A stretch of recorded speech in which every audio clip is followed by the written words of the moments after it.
suggested that a deal could make this happen. This is a deal that could happen. They proposed that the Suns sign and trade DeMar DeRozan to the Lakers in exchange for Montrezl Harrell, Kyle Kuzma, and the 22nd pick in the draft. I actually really like this move for the Lakers. I'd like to keep Montrezl Harrell, although it kind of seemed like some weird stuff happened at the end of the season. With the Clippers, too. His Clippers and Lakers, it just, whatever it is about his personality, with both, something doesn't rub right. I just don't get it. He's Sixth Man of the Year. Like, he's a very valuable player. So I would like to keep him, but it just doesn't seem like that's working. DeRozan averaged 21.6 points, 4.2 rebounds, and 6.9 assists last season with the Spurs. He's a very consistent player. Athletic. He's played 12 NBA seasons, 9 with the Raptors, 3 with the Spurs. He's a 4-time All-Star. I would actually really like this move for the Lakers. Well, it's interesting because analytically he doesn't shoot threes, and so we just cast away guys that don't shoot threes. But what we see in the playoffs, Joy, is the mid-range game is really valuable. So the bottom line is DeRozan, in playoff games, half court, get you buckets. And what the Lakers don't have right now with brittle AD sometimes is AD's hurt, who gets us buckets? He's also a veteran player. Yeah, LeBron likes playing with veteran players. Yes. He's a very smart player. LeBron likes playing with smart players. Not that Kyle Kuzma and Montrezl Harrell aren't smart players. That's not the point. But if you're going to bring somebody in, you want to bring someone in that is the style that LeBron likes playing with. Now, this would kind of imply that the Spurs are resetting a little bit. Yes. So is Popovich going to do that at this point?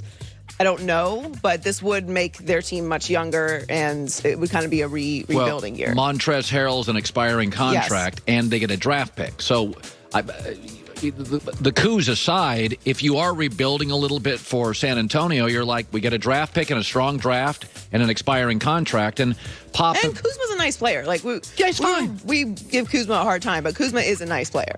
He can start for a championship team. Yes. Absolutely. So Trey Lance was drafted this year, and someday we'll take Jimmy Garoppolo's job as the 49ers starting quarterback. That could have caused some tension between the two, but instead, Jimmy G has taken this opportunity to mentor the young rookie, which I think is very nice. So far, Trey Lance has nothing but good things to say about Jimmy.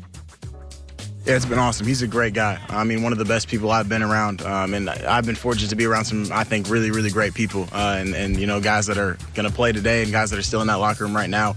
Jimmy's just like it, and that organization is the same exact way. So I just feel, like I said, very blessed and fortunate to be where I am. And the NBA Finals tonight, Giannis is officially listed as doubtful for tonight's game. He's still recovering from hyperextended knee that he suffered in Game 4 of the Eastern Conference Finals. He's reportedly going to fight tooth and nail to be in the lineup. And Mike Budenholzer said the situation for Giannis is currently day to day. This sucks. Obviously, would love to see Giannis and would love to see the Suns and the Bucks at full speed for the NBA Finals. And you want the stars. It's been a rough year for injuries, especially to stars throughout the NBA, and it's definitely affected this playoff run, as it does every single year, but it does feel like there's a little bit more this year. And the Suns are healthy, and that's why they're there, and overall the Bucks have been healthy through the playoffs, and that's why they're there. You know, but I'll say this. The Hawks won without Trey, Bucks won 2 without Giannis, Suns won without Chris Paul. The one thing it is interesting.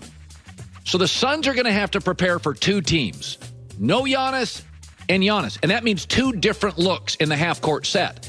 And we've seen the Hawks, the Suns, and the Bucks win without their star. You don't get to the finals on one guy. Right. So we know that Brook Lopez will get more minutes and more points. And Middleton will get more points. And Drew Holiday will get more freedom. So I do think long-term you'd want Giannis in the finals. But for a game, I get a little better Drew, a little better Chris, a little more Brook Lopez, Portis. I think Milwaukee can hang. Now, it may get blown out, but there is a slight edge.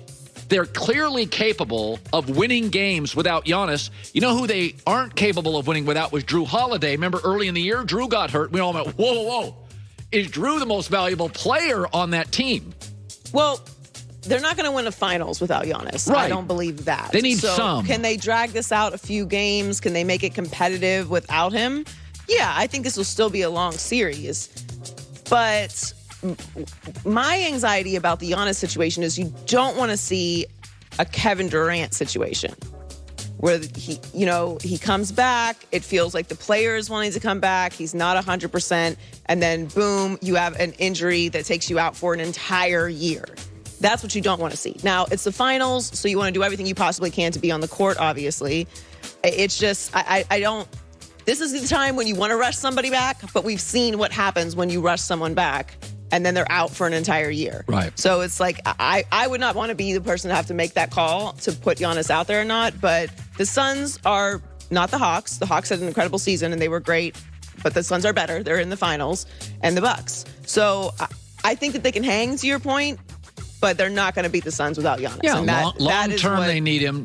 Do they need him tonight to win? No, I think they'll be competitive. No, I don't think they need him tonight. And I think this is going to be a long series anyway. I'm also hoping for a long series. The Suns are favored by 6 tonight. So I would like the Suns tonight with 6. And the Suns are favored minus 200 overall to win the series, according to Fox Bet. So the Lakers, been in conversations for a lot of moves this offseason. They need to make some moves. And the latest report is that they're interested in DeMar DeRozan. Bleacher Report suggests season is useless for guys like Aaron Rodgers, Tom Brady, totally useless. Tom Brady goes to a new team last year. They have no camp. They have no preseason. He wins the Super Bowl. New coach, new GM, new players, new playbook. It's all a bunch of nonsense. The preseason to me is, if you want the young guys to play, but Sean McVay proved years ago, you don't have to play any of your starters. You can start the year 8-0. And I don't think Aaron and Russell and Tom, these guys don't need to go to these mini camps. They don't want to be controlled anymore. I totally get it. Just a waste of time. So what does all this mean? Like what he was saying yesterday, what has the last month been for Aaron? And what it feels like for me is he's kind of setting the table for returning to football. And so he's talking publicly about his absence. So therefore, when he comes back to do football, he can talk football. And if they ask him about his offseason, he can say, well, I discussed that already. So like when Tom Brady left New England, there were signs. And I do think, there were signs. He put his house up for sale. He did a documentary calling out the franchise. There are signs that Aaron Rodgers is going to play for the Packers this year. Number one, the Packers aren't budging. They're not taking any calls. Aaron, I know it seems silly, but he rejoined the Green Bay Country Club, where you mostly play in July, August, and September. And he's now explaining his absence. And what does that mean? Hey, I reflected. I took time off, mental health, so he can go back into the football grind, head down, and play. And by the way, there is something to what he said yesterday. He's also telling Packer fans and the Packer executives, I was working. I was just working on the mental side of the game, not just the football side. But I do think this year, what does it all mean? I think it's going to be a fascinating year. And I'll give you the comparison in a second. But the Packers didn't draft Jordan Love to sit for 3 years. All right. Secondly, Aaron and the executives still don't see eye to eye on stuff. The issues have not been resolved. And by the way, Tom Brady's still the best team in the division, and Seattle's gained ground on Green Bay. So it's going to be a fascinating year. Is Aaron going to be more vocal when he's disappointed this year? More aggressive, knowing he's on his way out? Will Jordan Love get real snaps in real games? Green Bay's got to get ready for the next step. So you know what this feels like to me? And it feels a lot like it. And I think Kevin Durant and Aaron Rodgers, high profile, both can be a little prickly, whatever. But it feels like the final year Kevin Durant in Golden State. There were rumors he was unhappy. GM had said something at a parade, didn't necessarily sit well early. It was getting to the point where Kevin's got his own personality and it wasn't really his team. He wanted a little more say. It felt like Steph's team or Kerr's team. And because of that, I have this sourced.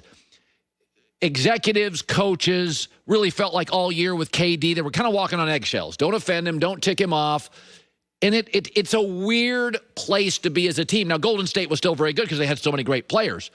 That's a little bit what it feels like with Aaron Rodgers.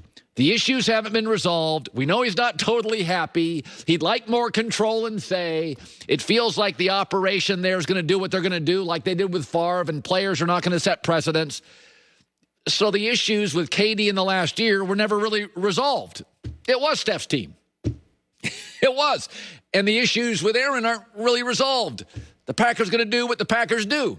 So is everybody going to be walking on eggshells? it's going to be a fascinating season to watch. Will Aaron be more vocal? Will Jordan Love get snaps? The issues aren't resolved. The NFC could be better. Now Stafford's a Ram. Seattle's gotten better. Brady's got all the guys back. What if Garoppolo plays and they're good? Is Green Bay the 5th best team in the NFC? How's that sit with Aaron?